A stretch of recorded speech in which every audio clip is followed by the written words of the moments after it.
بالله من الشيطان الرجيم. بسم الله الرحمن الرحيم. الحمد لله رب العالمين. الصلاة والسلام على سيدنا ونبينا وطبيب قلوبنا وشفيع ذنوبنا أبي القاسم محمد.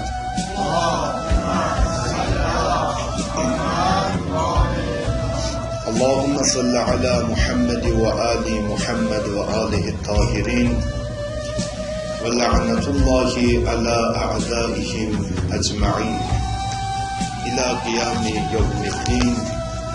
قال تبارك وتعالى في كتابه الكريم: بسم الله الرحمن الرحيم. ألا إن أولياء الله لا خوف عليهم ولا هم يحزنون. Sadaqallahul aliyyul azim. Amma ba'd. İnşallah ne kadar ki azadar-ı Hüseyin var, Hüseyin azadarlıklarına toplaşanlar var. İcmaen onların bu güzel emellerinin kabul olunması için Peygamber cemalına salavat zikrin inşallah.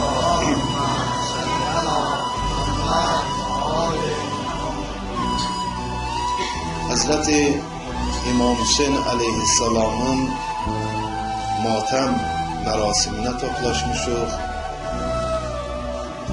Bu merasimin Allah yanında ne kadar yüksek makamı, ne kadar yüksek derecesi olmasını her biriniz en azı benim kadar bilirsiniz.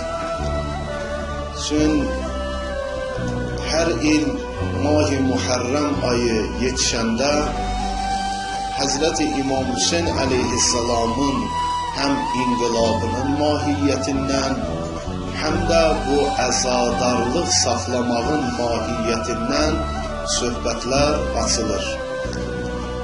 Biz de öten 2 gece ərzində bu mövzulara işaretler ettik. Ve siz aziz kardeşlerin, size aziz Müslümanların hizmetlerinize arz ettiği ki Hazreti İmam Hüseyin aleyhisselamın meclisinin keçirilmesi ne kadar ehemmiyet kəsb edir. Bugünkü mövzumuzun bir hissesi Allah-u Müteala'nın Hazreti İmam Hüseyin aleyhisselamı sevmesinden bahsediləcək. Çünkü öten gecelerde biz hizmetlerinize çatdırdıq ki Hazreti İmam Hüseyin aleyhisselamın şənine dəfələrlə müteal Allah Hazreti Cebrail aleyhisselamı nazil etmiş ve Hazreti İmam Hüseyin aleyhisselamın yüksek makamının olmasıyla Hazreti Peygamber sallallahu aleyhi ve sellemi müjdelemişti. Allah'ın Hazreti Hüseyin'e olan dikkatini çatdırmak için Cebrail aleyhisselamın müteal Allah dəfələrlə Peygamber sallallahu aleyhi ve selleme nazil etmişti ki biz öten gecelerde bunlara işaret vurduk. İndi bizi düşündüren bir sual var. Aya müteal Allah neye göre Hazreti İmam Hüseyin aleyhisselamı daha çok sevir? Ona hususi sevginin olmasının illeti nedir? Hansı sebebe göre müteal Allah Hazreti İmam Hüseyin aleyhisselamı daha çok sevir? Bu sualı her birimiz düşünürük. İnsan ne kadar yüksek makama nail olmalıdır ki onun yüksek makamına göre müteal Allah Cebrail'i Hazreti Peygamber sallallahu aleyhi ve selleme bir neçə dəfə nazil ediyor. Bu insanın ne kadar büyük makamı var ve bu makamı necə əldə edib diye bizlerde suallar yaranır. Allah nasip eləsə bu yaranmış suallardan bir neçəsinə aydınlıq getiriləcək. İlkin olarak Hazreti İmam Hüseyin aleyhisselam Evliya Allah'tır. Yəni Allah-u Teala'nın övliyasıdır. Allah-u Teala'nın sevdiyi bəndəsi və dostudur, əvliyasıdır. Əvliya Allah nə deməkdir? Qur'an-ı Kərim bu sözü necə bizlərə təlqin edir? Əvliya Allah olanlar kimlərdir? Bunun haqqında ən tutarlı dəlil Qur'an-ı Kərimin hələ özüdür. Müteal Allah Qur'an-ı Kərimin Yunus surəsinin 62-ci ayəsində buyurur ki, Əla innə əvliya Allahi la xəffun aleyhim və la hum yəhsənun. Yəni, Allah Təbarək və Teala'nın əvliyaları, Allahın dostları o kəslərdilər ki, la xəff, onlar heç bir şeydən qorxmazlar. Onların qəlbində heç bir qorxu olmaz. Heç bir qorxu onların mənəvi həyatlarına, maddi həyatlarına, dünyalarına və ahirətlərinə təsir eləməz. Əvliya Allah budur, la xəf. Onlar heç bir şeydən nə etməzlər? Onlar heç bir şeydən qorxmazlar. Aleyhim və la hum yəhsənun.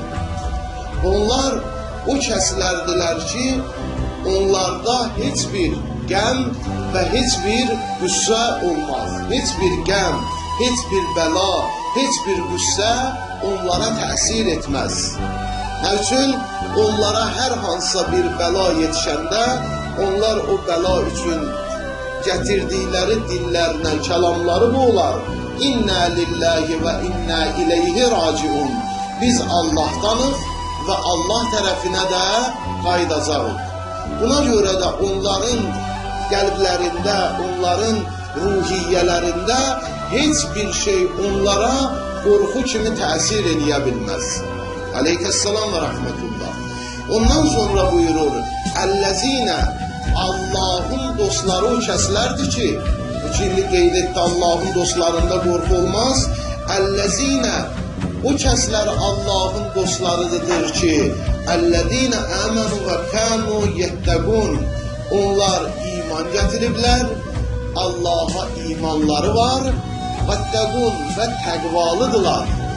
Təqva ilə iman Allah dostlarının nişanələrindəndir.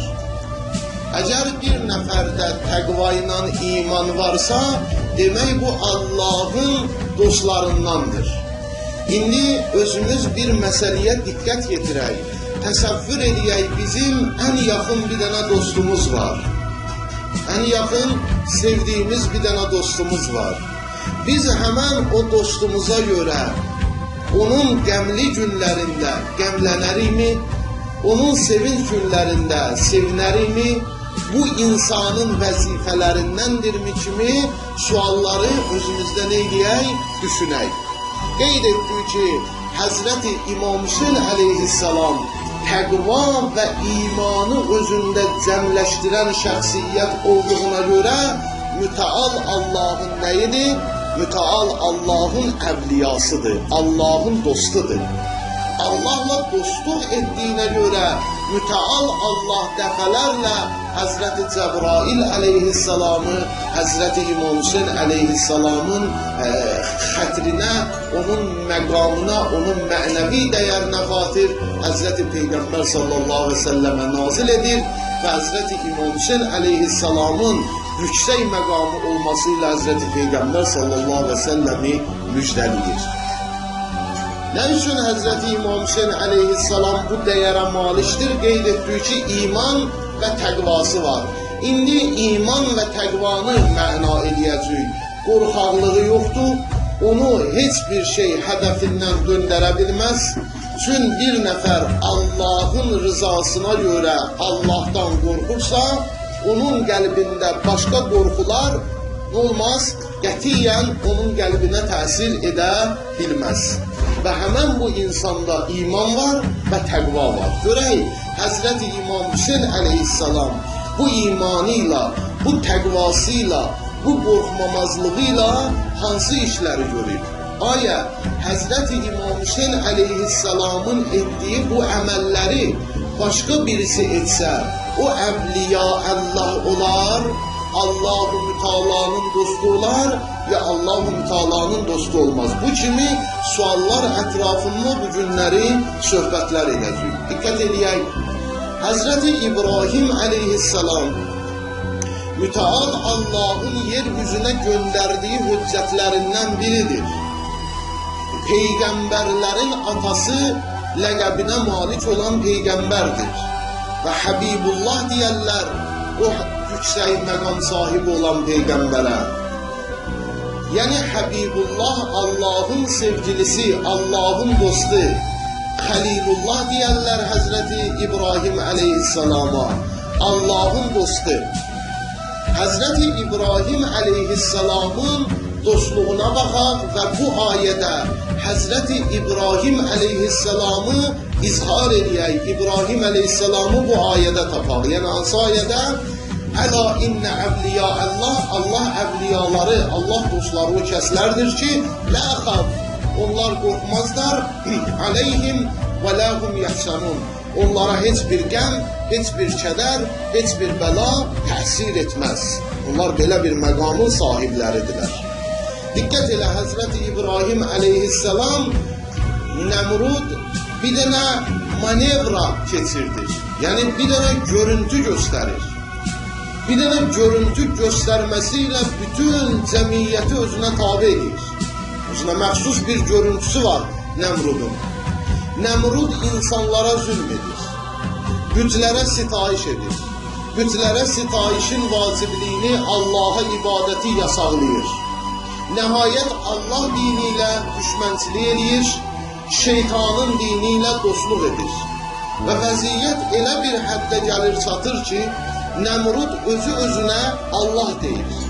Və belə bir zamanda Hazreti İbrahim aleyhisselam ilk növbədə onların sitayiş etdiyi bütləri baltayla paramparça edir. Ondan sonra ise Nemrud'un karşısına çıxır, özünə məxsus bir cəsarətlə Nemrud'la söhbət etməyə başlayır. Nemrud'u düşündürücü suallar verir. Bütlər bir-birini öldürüb deyir. Onlar ise deyirlər ki, bütlər bir-birini öldürə bilməz. Onlar taxtadandırlar. Onlar bir-birinə necə hücum ederler diye Hazreti İbrahim aleyhisselama sual verirler ve gülürler. Hazreti İbrahim aleyhisselam onların əslində imanlarının, onların etiqadlarının gülünc vəziyyətdə olmasını bu hərəkətiyle onlara ispat edir. Ve Nemrud Hazreti İbrahim aleyhisselamı edam ettirir. Hemen dövrdə heç bir edam növünə müvafiq olmayan bir cəza ilə Hazreti İbrahim aleyhisselamı cezalandırmaq istəyir. Hazreti İbrahim aleyhisselamın simasında heç bir kədər, heç bir qəm, heç bir qüssə müşahidə edilmir.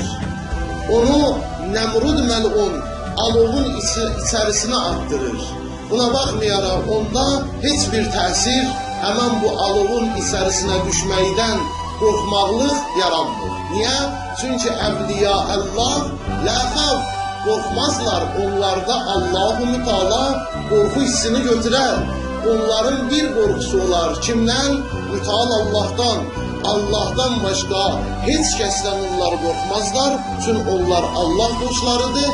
Ve Allah qorxusundan başka hiçbir qorxu onlarda qəm, qüssə, kədər ve bu kimi şeyler yarada bilməz.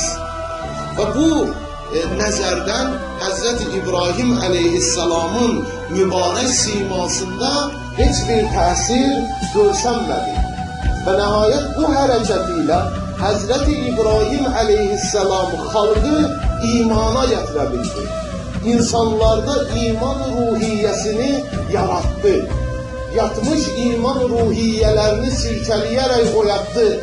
İnsanlar düşünmeye başladılar ki, bir nəfər necə olur ki, yenilmez qüdrət sahibi olan böyük fatih bir şahın karşısına çıxır, ona meydan okuyur ve Allah-u Müteala'nın izniyle atılmış alovun içerisinde cesaretle sağ salamat çıxır. İnsanlarda yatmış iman ruhiyyəsini Hazreti İbrahim aleyhisselam oyattı. Ve buna göre de Allah-u Müteala Hazreti İbrahim aleyhisselam hakkında nazil olunmuş ayələrin birində buyurur: İnna İbrahimə kənə ümmətən qanitə. Həqiqətən İbrahim böyük bir dənə ümmətdir. Diqqət elə sözə, İbrahim nəfərdir, təkdir. Tək olmasına baxmayaraq Qur'an-ı Kərim Həzrəti İbrahim əleyhissalamı böyük bir dənə ümmət hesab edir. Böyük bir dənə millət hesab edir. Niyə?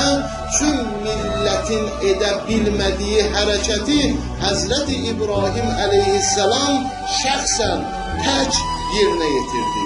Buna görə də mütəal Allah Həzrəti İbrahim əleyhissalamı böyük bir dənə ümmət olaraq çatdırdı. Həzrəti İbrahim əleyhissalam haqqında nazil olunmuş bu ayə Həzrəti İbrahim əleyhissalamın qorxmamazlığına görə idi. Onun qorxusuz olmasına görə idi. Onun cəsarətinə görə idi. Onun qəhrəmanlıq tərənnüm edən atdığı addımlarına görə idi. Həzrəti İbrahim əleyhissalam ona görə böyük bir ümmət hesab edilirdi və ona görə Xəlilullah ləqəbi ilə Allah-u Teala tərəfindən bir növ lütflənmişdir, mükafatlanmışdır. Həzrəti İmam Hüseyin əleyhissalam isə Yezidin qarşısına çıxdı. Yezidin fikri bundan ibarət idi ki, Yezidin fikirləri bundan ibarət idi ki, özünü müsəlman kimi göstərib İslamı aradan aparsın. O nə edirdi? O namaz qılınan hallarda gəlib cəmiyyətlə namaz qılır, şərab içiləndə gəlib cəmiyyətlə şərab içirdi. Zina məclisləri qururdu, rəqqasələr qarşısında oynadırdı, min cür işlər görürdü və ondan sonra Həzrəti İmam Hüseyin əleyhissalamın bir növ bu məsələyə, Yezidin bu hərəkətinə etiraz etməsi vacib idi. Buna baxmayaraq Həzrəti İmam Hüseyin əleyhissalamı da hədəliyirdi. Həzrəti İmam Hüseyin əleyhissalamla Yezidin arasındakı xilaf iki dənə cümlənin üzərində qurulmuşdu. Həzrəti İmam Hüseyin əleyhissalam buyururdu: Sədəqallah, Allah sözü ilə, Allah sözünün doğruluğu ilə. Yezid deyirdi: Kufr-ı şeytan, şeytanın küfrü ilə. Bu iki dənə cümlənin üzərində qurulmuş müharibədə Həzrəti İmam Hüseyin əleyhissalam canından və qanından keçməliydi. Və buna görə də Həzrəti İmam Hüseyin əleyhissalam əhli əyalını, uşaqlarını götürərək Kərbəla çölünə tərəf yollanır. Daha doğrusu Küfə istiqamətində hərəkət edir. Və nəhayət Yezidlə mübarizəyə qalxır. Və Yezidlə apardığı mübarizədə bir neçə dəfə Yezidin tərəfdarları tərəfindən bu cür təklifləri alır. Ya Hüseyin, əgər sən Yezidin hakimiyyətinə qarşı çıxmasan, öz beyyət əlini Yezidə uzatsan və Yezidə beyyət etsən, səni yüksəklərə qalxızarıq. Hansı vəzifəni istəsən, həmən o vəzifəni sənə əta edərik. Yetər ki, sən Yezid hakimiyyətinə beyyət əlini uzat, yəni onun hakimiyyətini təsdiq elə. Əgər sən onun hakimiyyətini təsdiq etsən, bizim səninlə bir mübahisəmiz yoxdur. Qeyd etdik ki, iki dənə cümlə. Şeytanın küfrü idi Yezidin siyasəti. Həzrəti İmam Hüseyin əleyhissalam dünyaya xatir, vəzifəyə xatir və bu kimi şeylərə xatir əgər Yezidə beyyət əlini uzatsaydı, Həzrəti Hüseyin əleyhissalamın dünyası olacaqdı, ahirəti olmayacaqdı və ən nəhayəti, ən əsası, ən vacibi İslamın müqəddəs şəriyyəti bu aləmdə olmayacaqdı. İslamın müqəddəs şəriyyətindən cəmiyyət xəbərsiz olacaqdı. Və buna görə də Həzrəti İmam Hüseyin əleyhissalam buyurdu ki, mənim kimilər Yezid kimilərə heç bir zaman beyyət etməz. Nəzər salaq bir məsələyə. Həmən dövrdə dəfələrlə Həzrəti İmam Hüseyn əleyhissalama mənəviyyatı kamil insanlar yaxınlaşır. Mənəviyyatda yüksək zirvələrə yiyələnmiş insanlar yaxınlaşır və Həzrəti İmam Hüseyn əleyhissalamdan istəyirlər ki, sən Yezidlə mübarizəyə qalxma. Mənəviyyatı kamil insanlar. Onların öz dünya görüşləri var. Mənəviyyatları bizim mənəviyyatdan daha kamildir. Onların öz dünya görüşləri var. Onlar görürlər ki, Həzrəti İmam Hüseyn əleyhissalamın bu səfəri Həzrəti Hüseynin qanı ilə bitəcək. Və buna görə də Həzrəti Hüseyni istəmirlər göndərələr Kufiyə. O cümlədən Hənəfiyyə, Həzrəti Hüseyn əleyhissalamın qardaşı İstəmir Həzrəti İmam Hüseyn əleyhissalam geçsin müharibəyə. Mənəviyyatda yüksək zirvələrin birini fəth etmiş şəxsiyyətdir. Onun öz dünya görüşü var, onun dünyaya bir cür baxışı var. Amma Həzrəti İmam Hüseyn əleyhissalam bir kəlmə buyurur. Siz indi mənim attığım addımları dərk etmərsiniz. Ey qardaş, ey Əbu Hənifə, sən mənim bu günləri attığım addımları dərk edə bilmərsən. Elə ki, mən sizin aranızdan getdim, ondan sonra siz başa düşəcəksiniz ki, mən nə üçün bu addımları atmışam. Əgər Əbu Hənifə yüksək məqam sahibi, həmən o dönəmdə Həzrəti Hüseynin atdığı addımı dərk edə bilmirdisə, sıravi insanlar ümumiyyətlə edə bilmirdilər. Onlar elə bilirdilər ki, Yezid mümin bir nəfərdir. Yezidin cəmiyyətin içərisində apardığı siyasətlər onları çaşdırmışdı və ya onlara o qədər haramlar yedizdirilmişdi ki, onlar Yezidi mümin bir nəfər kimi tanıyırdılar. Nəhayət nəticədə Həzrəti İmam Hüseyn əleyhissalatu vesselam bütün bu Yezidin apardığı siyasəti öz qanının tökülməsi ilə məhv etdi. Onda bu gedişatda, bu müharibədə azacıq da belə dəyişiklik baş vermədi, qorxaqlıq baş vermədi. Ona görə də Allah-u Teala Həzrəti İmam Hüseyn əleyhissalamı çox sevir. Buna görə də dəfələrlə Həzrəti İmam Hüseyn əleyhissalamı müjdələmək üçün Cəbraili Həzrəti Peyğəmbər sallallahu aleyhi və səlləmin xidmətinə göndərir. Həzrəti Hüseynin yüksək məqamı ilə Həzrəti Peyğəmbər sallallahu aleyhi və səlləmi müjdəliyir. Onu sevindirir ki, sənin bu cür bir dənə nəvin var. Buyurulur, Həzrəti İmam Hüseyn əleyhissalam doğulduğu gün, o gün ki Həzrəti İmam Hüseyn əleyhissalam doğulmuşdu, həmən gündə